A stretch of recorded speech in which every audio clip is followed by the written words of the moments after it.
program and 5 Can panelists. I just say? So that I wanted to invite Mr. Ghir, and then I did promise Mr. Ramsaroop a chance to respond to something things that were said. Mr. Ghir. Yeah, I just want to clarify a few things about the contract itself.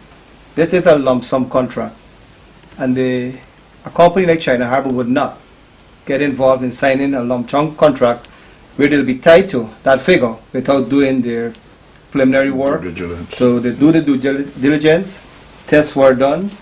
The tests you are seeing now are tests for the final design.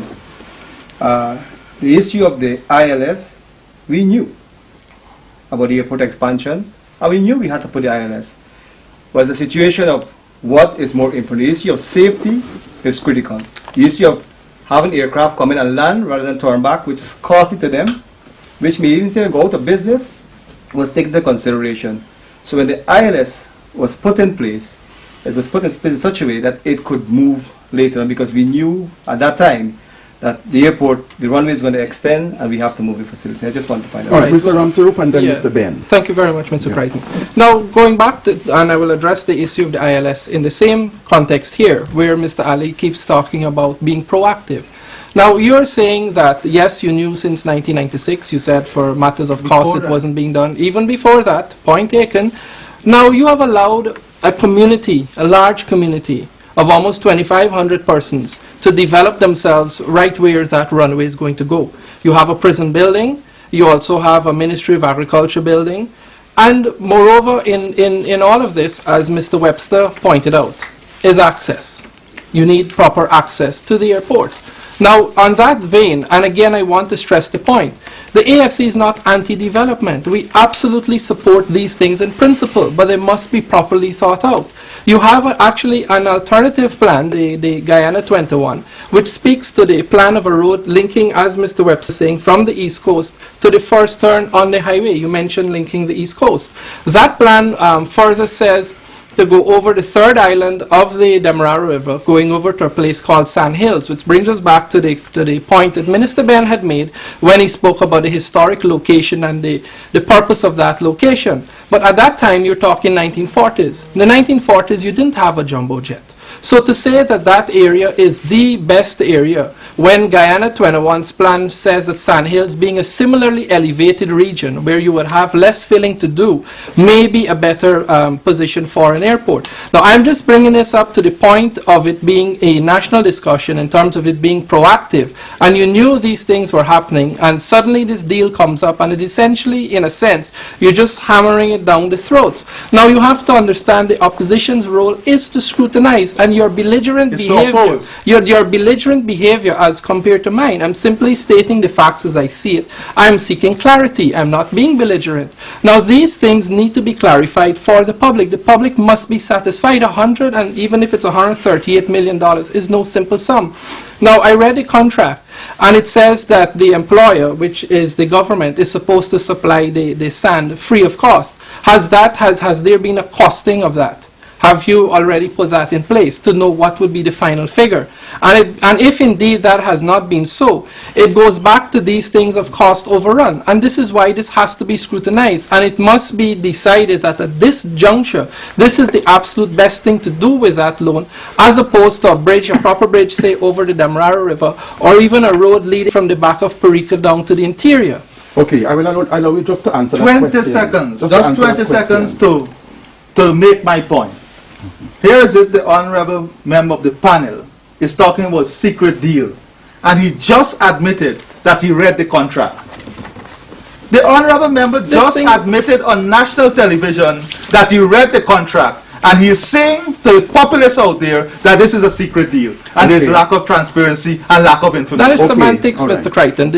What I mentioned is that the deal came through the Jamaican press. Facts. It wasn't announced. All right, Mr. Benn, please. Yes. That is the point. So please, you're harping on an irrelevancy. Mr. Benn, please. And then I must give Mr. Webster a chance before we go to break again. Well, let me say, and I repeat this again, I think I've repeated it ad nauseum in the press, that there was no secret deal or secret signing.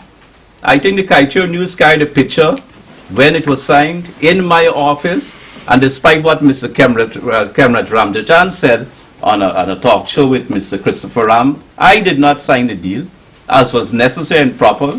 My permanent secretary signed the deal along with the representative of China Harbors. It came out in the Jamaican press. It was signed on September 11th, 2011. And it came out in the Jamaican press because the China's, our representative with the China Harbors made a release before the agreed date when we would have had a discussion in cabinet as to the finality of the issue and a press release. We already had a press release prepared. So there was no secret deal. And there was no intention to fool the public for such a large, enormous sum of money. These are enormous sums.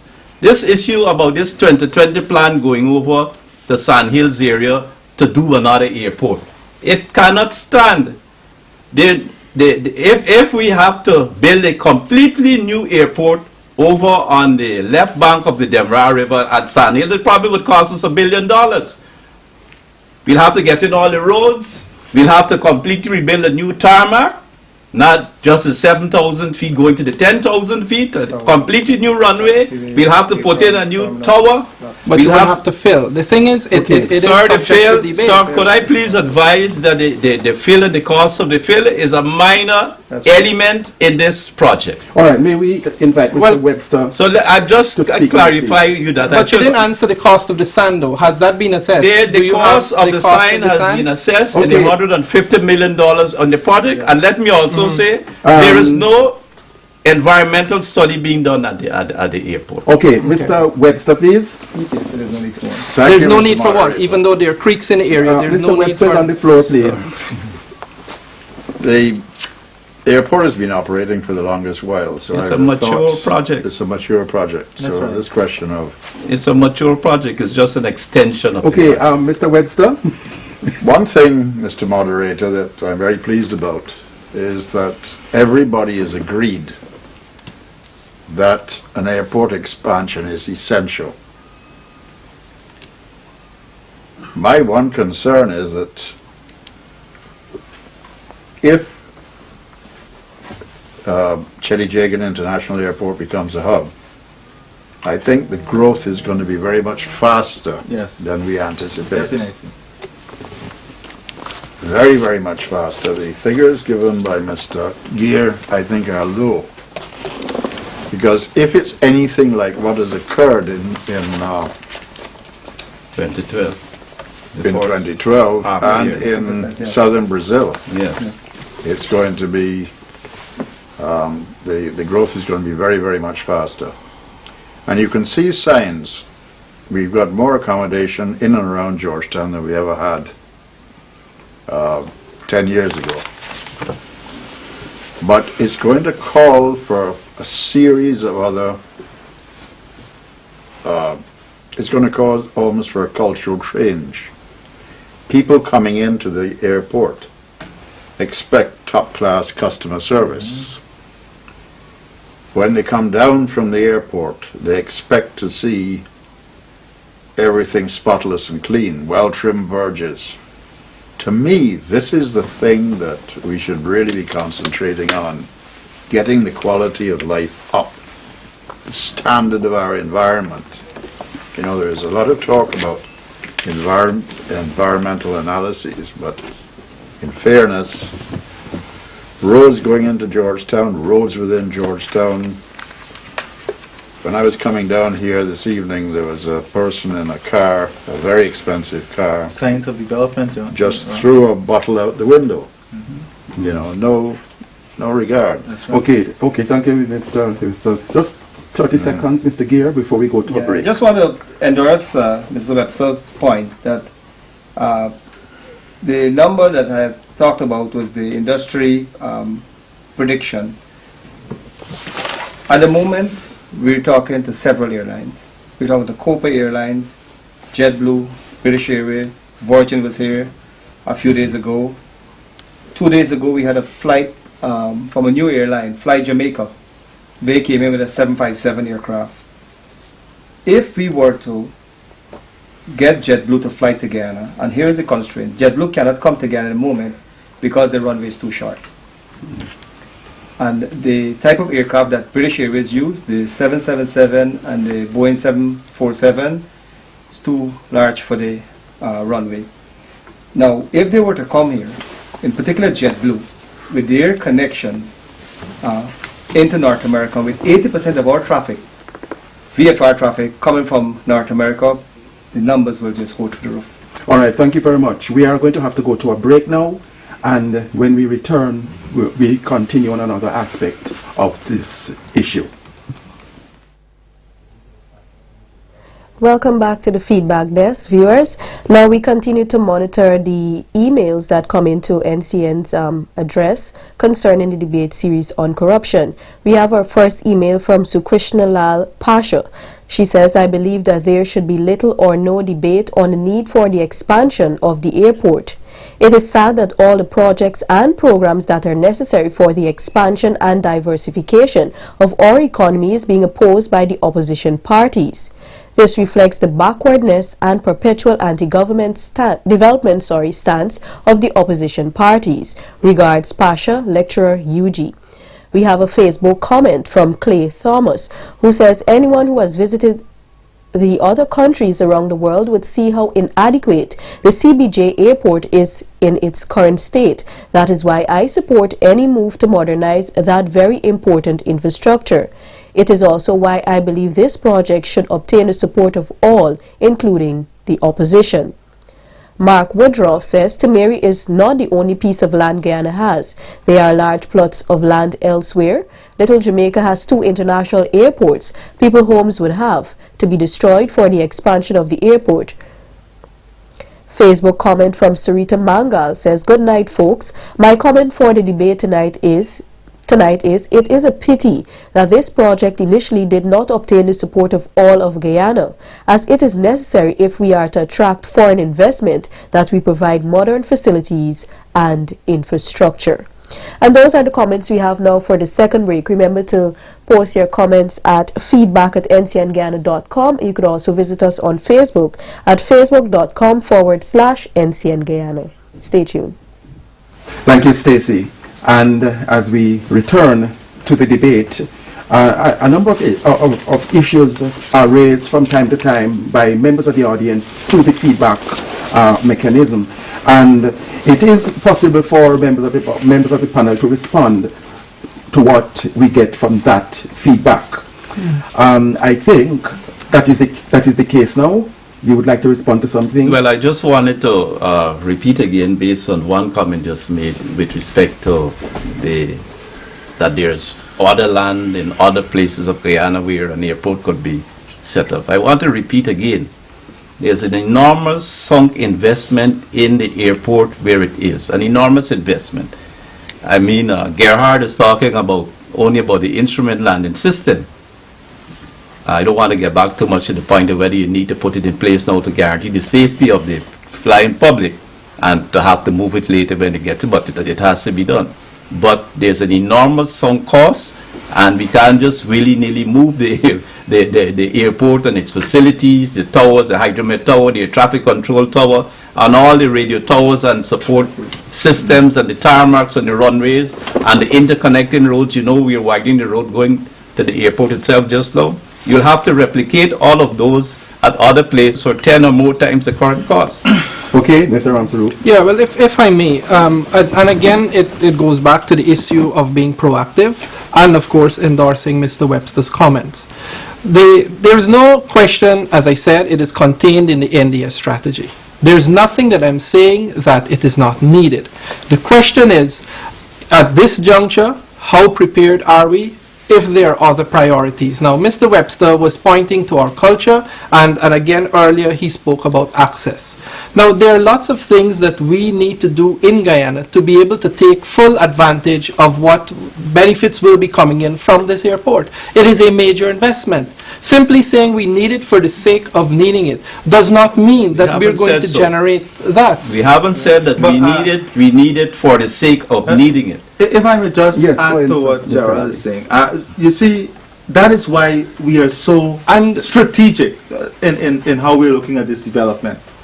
Development breeds development.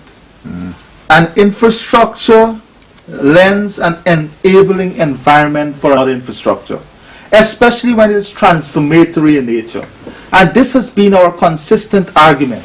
The hydropower facility is going to open up amazing opportunities for the manufacturing sector, giving Guyana that competitive advantage. So too with this airport.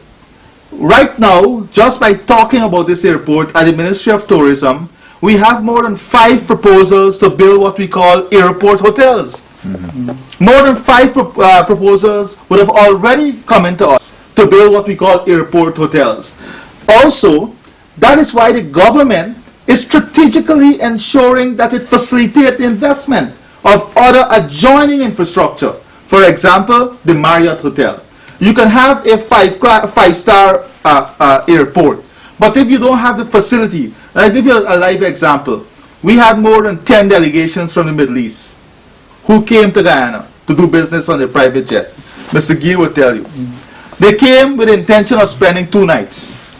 When they came and checked our hotels, they had to go back the same afternoon and stay in Trinidad, because we did not have what it takes to attract this level of investment in the hotel sector. So all of these projects are critically integrated. That is why we're moving now with a 4-lane expansion, as Minister Benn said. We're looking at expanding the East Coast, because and that is why we need an opposition that understands the holistic nature of development. And if you understand the holistic nature of development, then you have no issue supporting these major projects. And you know, we're debating here corruption and the perception of corruption on this issue. And it's very clear that that is indeed a perception and a propaganda. And we have been able to present this project and present the benefits of this project. And now we're discussing priorities and so on. But we have a very great appreciation for holistic development. And this is why we're so concerned. The Skeldon factory comes to mind, Minister Ali. So you do have to understand the concerns. The Enmore packaging plant. Now again, you're coming back to this airport. You're admitting that this was in plan since 1996. The community has been developed around that area. Persons have become dependent on the economic activities. The People's Progressive Party, while I was a part of it, was a working people's party. You are going to be displacing in excess of 2,500 people. Have you done a study how you're going to do it? What cost is that going to happen? I'm still formulating my question. Understanding that those persons' lives were intrinsically interrelated with the airport, what are you going to do with them? Mr. Ghir said that EPA said there's no need for an environmental assessment. Right behind the airport, through that area, runs the Cara Creek. Those creeks end up feeding into where Bounty Farm gets its water. I simply can't understand. I'm very familiar with the area, by the way, and I can't understand that you're going to be having such a massive project there, and the EPA says there's no need for an assessment. This is not about objecting. This is simply seeing that the things are done in the right manner, that it does not impact as negative or minimize the negative impact. And I would like to have an answer, please, on the people, because we were very concerned about the people in the area there. Let me deal with that. And I would say this, that it's not fair to say that to make out a case as if these people are left on their own. Minister Benn had more than 25 meetings, I would think, between himself and his technical staff with those people, keeping them abreast with what is happening. If we care about the people, we must be honest to leave. Can I please continue? If we care about the people, we must be honest and caring about their well-being. Where they're living now presents a direct danger for their safety in the operations of that airport. 15 years later, now you... 15 years later, now look how many years later we had an accident with Caribbean Airlines. But 15 years... Let me just say this. We are engaging this community. And we have never ever been irresponsible as a government in displacing people without thinking about their well-being. And as we sit here, Minister Benn and myself would have raised this in cabinet. And there is a strategy, there is a development plan that we are going to go back to the people with. There is a relocation plan that we have worked on, we are discussing continuously, and we are hoping that very shortly we're going to go back to the people, because we believe that the people must take ownership of that plan. The people must be part of That is plan. obfuscation, And the entire relocation obfuscation. plan The is people indeed went part there of the under the strategy. watch of your government, Minister Ali. It was very irresponsible, knowing more than 15 years ago, as you're saying, the airport is going to be expanded, to have allowed that situation to have gone where How it is. did we allow And it? We have consistently issued notice to that area. Consistently. We can present to you tens But it is upon your 20s of responsibility to notice. enforce. Okay. That is the problem in You Ghana. want us to go we have and laws bulldoze? that Alright, don't okay, enforce. You want us to go I is it recall- part of allowing it to get to almost 3,000 people. May I we recall- ask Mr. I Ben to recall- speak now? I and then can recall, Mr. Chairman, having a number of meetings with the representatives and residents of the area, and also with the commercial persons who have the vending The shops, or restaurants. shops along the side there. Yeah. We had with the airport discussions with respect to relocating those shops, a particular area, in a way which had better ambience and better appearance and better order. It has been resisted, but not by all the people. We know that when the Ghana Lands and Surveyors Commission did a study of the area and mapped out the airport land, there were only 4 or 5 persons who were squatters on the land.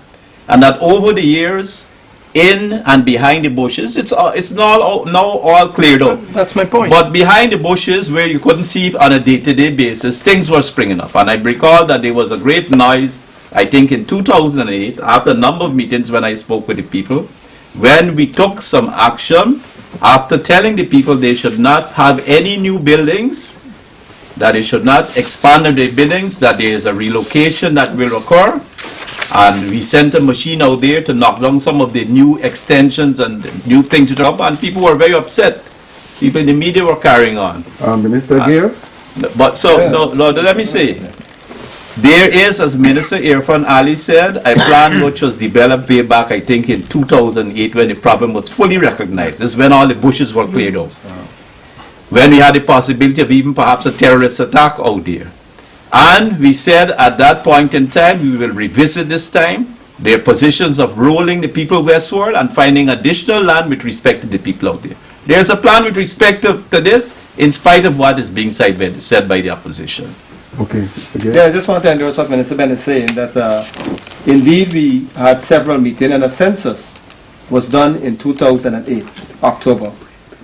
That's how we know. We, as a matter of fact, we have a list of all the occupants of every single house there, the type of house, whether it's a 1-story, 2-story, concrete or wood, and that information is available at NCN. I hope they show it up now, right? And there's several, we have the documents of several meetings with the residents there. They had a representative group. We even encouraged them, I recall the number out of my head, at one time they bring 78 application to go to Ministry of Housing to apply for house lot elsewhere because of the issue that we knew, and we're engaging them and explaining the need for the airport expansion, and more importantly, their safety. Well, there's no Any need to comments? belabor that point, if I may. The issue is the economic relations that they have there. Simply relocating the people does not guarantee them the same way of life. You're saying it is better. And my point is that these things just needed to be looked at over time. It certainly points to a lapse of the government to admit that they didn't know what was going on in there, how bad the problem government was. never said we When did not you said it was developing behind the bushes, and in I 2008 said you realized that when the bushes were cleared out, that the Right. enormity of All right, the but thing- Right. So that is the point. I think that point is quite Here, clear, and here, there's right. no need to go further than that. Right. Any comments, Your Mr. photos Webster? were- I would just like to, I'm concerned about this because it's a breach of international airport standards.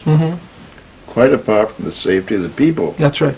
it is a breach, and I think Minister Ben would agree with me on that. So work has to go fairly swiftly to relocate people in that area. This is a must. That it must be done in a fair It manner. must be done, but in a fair way, but it needs to be done. All right, thank you very much. We are going to go to a break now. When we come back, I will ask the panelists to make their closing statements. Now to Stacy for a break. Thank you, Mr. Crichton. As we continue to monitor the comments and emails that come in, we have a Facebook comment from Adrian Perez, who says, for Guyana to realize its tourism potential, the expansion of the CBJ is critical. Guyana's airport cannot accommodate the major aircraft, who are the big players in the global tourism market. Atiya Bashk, I applaud the government and NCN for putting together these discussions, as it exposes the critics who often criticize just for the sake of it or are opposed to the PPPC, engineered development for Guyana. Gerhard Ramsaroop is trying desperately to deflect. Okay, so those are the comments we have for this evening. Remember to join us again on Wednesday as the debate series on corruption continues. Send us your feedback at feedback@ncnguyana.com. Visit us on Facebook at facebook.com/ncnguyana.com. Have a good evening. Thank you. Thank you very much, Stacey. And as we come down to the final segment of this debate, I am going to invite the members of the panel to make their closing remarks. And first, I will ask representative of the Private Sector Commission, its chairman, Mr. Ronald Webster.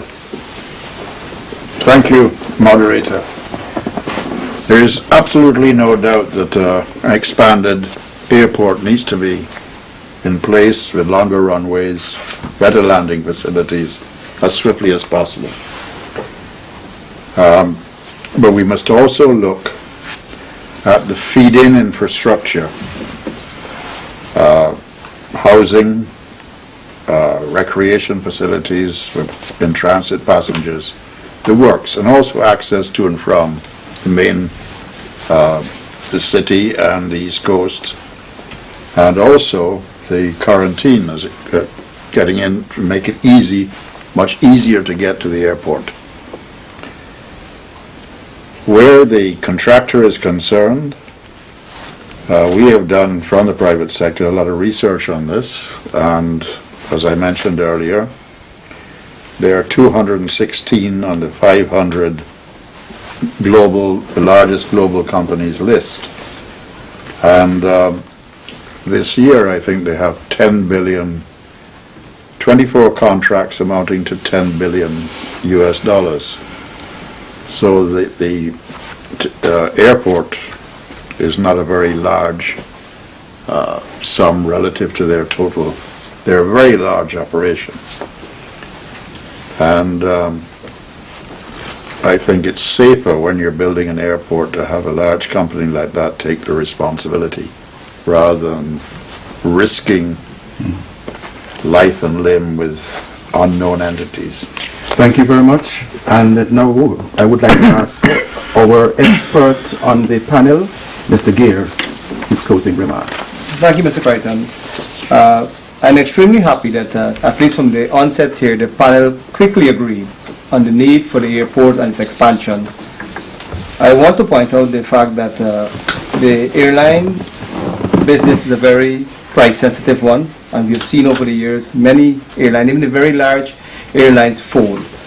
One of the critical components of their business is on-time performance, being able to get their passenger on board and get that aircraft in the air. So at the airport, the issue of congestion really posed a challenge over the years for us. This is despite the fact that the airline check-in system we have is one of the latest in terms of technology at the moment. Our immigration system is computerized. Customs also has computerized the better part of their operation. When we looked at the airport expansion from the airport, the ministry point of view, and by extension the government, we didn't look at building the infrastructure alone. We looked at how could we be competitive. We are also looking at the issue of fuel and price. We have 3 proposals, including GAIL, which is a government-owned company, to establish a fuel facility at the airport so we can get the cost down. And just to say that even as we consider this new expansion now, we are also allocating areas for future expansion, because if we were to attract the airlines and we were to get the traffic from Europe, move to Africa, and the Brazil market open up to us, chances are we'll see need for even more expansion within a much shorter time. Thank you very much. And now the Honorable Robeson Benn. Well, thank you, Mr. Crichton. I fully expected to be here at this debate, and particularly here on the issue of corruption, that we would have heard what is corrupt, who got the money, and what steps are being suggested with respect to our being able to do with this. The fact that we've got to sole sourcing with this contract is provided for within the laws and within the National Procurement Tender Board Administration regulations. And this is the best route and option given the imperatives we had with respect to the availability of financing from the Chinese government through its Exim Bank.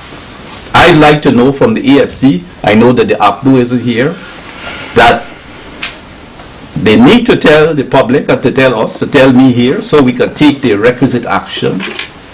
Who is corrupt? Who got the money?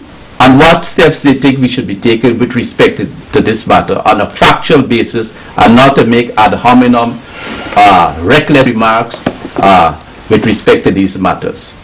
Okay, thank you very much. Mr. Gerhard Ramsaroop. Yes, well, I have a very simple answer to Minister Benn. Ex-President Jagdeo himself had called for a review of this contract. Hasn't been done. That is your transparency. Okay. Now, as it relates to the corruption, I was shut down when I mentioned that NISL is involved in this. The chairman of NISL reports, who is Ashni Singh, reports to the finance minister, who is Ashni Singh. The thing is, the government has a very poor record. Are you saying that Ashni Singh is corrupt and that he got money? I'm not saying that Ashni Singh is corrupt. Are you There are conflicts of interest. There are questions to be raised. Are the persons who have been paid monies and are involved in corrupt transactions with respect to this project? That is what the public needs to hear. There has to be questions because of the record of this government. And when we talk also about access, and again endorsing Mr. Webster's point, you have that bottleneck where there was supposed to be a 4-lane through Macdoom Agricola area. That area is a death trap. And again, it shows you the way projects are being done in Guyana with little thought. And you're expecting the people of Guyana, not just the opposition, the people of Guyana to just clap and say, yes, this is another proper project. And this is the idea. And again, to point, and with all due respect to the panel here and to you, Mr. Crichton, it is a very good attempt, but really this is farcical. This is not the way this thing should be done, because we are simply speaking here. These are just words. These things need to be vented through Parliament, through the Economics Committee. That is the manner in which that is the government's thing. Now, I won't read the whole thing. There's a section here from the NDS, and again talking about being proactive, that listed a number of prerequisites to the expansion of the airport project that I spoke about. I will just read 2 of them. And this is 10 years ago, so some of these things obviously may have happened, but in this debate, these things don't come out. So I will submit this in writing to the minister to also get what other steps have been in place. For example, they said, civil aviation in Guyana is still being administered under the UK Air Navigation Order of 1961. Right? This order does not take into account the evolving changes in the aviation environment, both internationally and locally. It also speaks about anachronistic financial and procurement systems. It speaks of that regulations for international travel are inappropriate from the viewpoint of enhancing fair competition. Right. So I am asking, and I said this is from 10 years ago. So I will submit this in writing. These are the prerequisites of the NDS to get a greater feel as to how proactive the government has been toward this project. And finally, it has to do with priorities. The issue is not whether the airport needs to be expanded. The NDS speaks to that. But it has to do with the government's priorities and how ready are we to take advantage of an expanded airport. As Mr. Webster pointed out, we talk of tourism. What actually is our product? Are we culturally prepared for a sudden influx of tourists? So these things have to be assessed. And this is where I am coming from. It is not about knocking it down. In my opening statement, I said airport expansion is in the NDS. Okay, thank you very much. Mr. Ali? Thank you very much. I want to start by saying that it is unfortunate that a high-profile member of the AFC, like Mr. Ramsaroop, would come here with dated information and not see it fit to do some amount of research to validate his information. When that strategy was written, the procurement system, as you know, under the PNC, was one of just selecting people. There was no National Procurement and Tender Administration Board. There was no competitive bidding system. Over the last 2 years alone, we've invested more than $900 million in the modernization. This is more about. This is going in writing, Mr. Ali. This is going in writing. This is not. This is not serving the purpose. So this is what I'm saying. Please, more than $900 million in modernizing that area. And when Mr. Gerhard Ramsaroop talk about tourism and the spin-off of the airport, and we must have the enabling environment, and we must be prepared, that's why you need the Marriott. That is exactly why you need the Marriott. Not at all. Being proactive. Diana's brought up this equal tourism. Equal tourism is the big thing. Okay, Mr. Ramsaroop. So, I'll continue now. And Now, you're going coming to to take the this money. APNU, let me say to you that I'm very disappointed that the APNU is not here. The APNU, Mr. Harmon, raised an issue as to the conditions of the financing in the newspaper. Now, as we said, it's an Exim Bank of China financing. We had various other arrangements with the Exim Bank, and all those loan agreements were tabled in the Parliament, and it's similar conditions that we are following. So in his absence, I will address an issue that was raised. And I want to say that we are very disappointed that he is not here. Let me also say that this debate started from the perception of propaganda that this project was a secret deal and was a corrupt deal and was corruption for so. In Mr. Ramsaroop, Mr. Gerald's presentation, he mentioned the word corruption once. All night we sat here. No evidence, nothing about corruption. Instead, the goalpost has changed. The goalpost has changed from corruption and secret deal to what location is better. Why we don't go to Hill Sands? Well, what are the priorities? A discussion on what are the national priorities. What we should do different. So we are supporting the project now, but we must change the priority. In one hand, he's saying we fully support this project, but we have to reassess our priority. I don't understand the conflicting type of information, the conflicting type of analysis, the conflicting type of propaganda that we're getting out of the AFC here. You have to lead, you have to understand a vision. And when he mentioned about former President Jagdeo asking for a review, this is a level of transparency we are willing to undergo any day. But we because we have nothing to fear. I review. You can review any contract you want. The mechanism is there to review any contract in this country, and we are willing for that review. Mr. Ali, and that is why we are here. You have 30 seconds. So let me say that I'm very happy to be here tonight, and I'm very happy, given the circumstances, that it has been made very clear that this was no secret deal, and that there was no corruption, or the allegation of propaganda of corruption is one that was aimed at creating mischief, and one that was aimed at derailing this project and hijacking this project and denying Guyana of an important asset in the development agenda of our people and of our country. Thank you very much. Okay, thank you very much. And we've come to the end of this, the third debate in the series on corruption. And this evening we were looking specifically at the CGIA expansion project and the charges of corruption. In the panel this evening, there was no representative from APNU.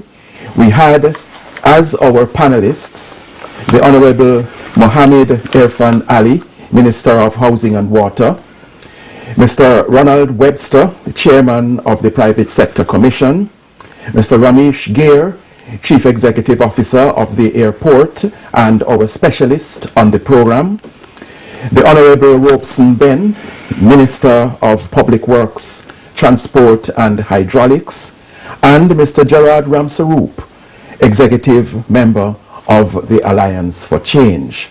I want to thank our panelists for a very spirited debate, and to thank NCN for their usual efficient technical work in the production of this program. I am Al Crichton. Good evening.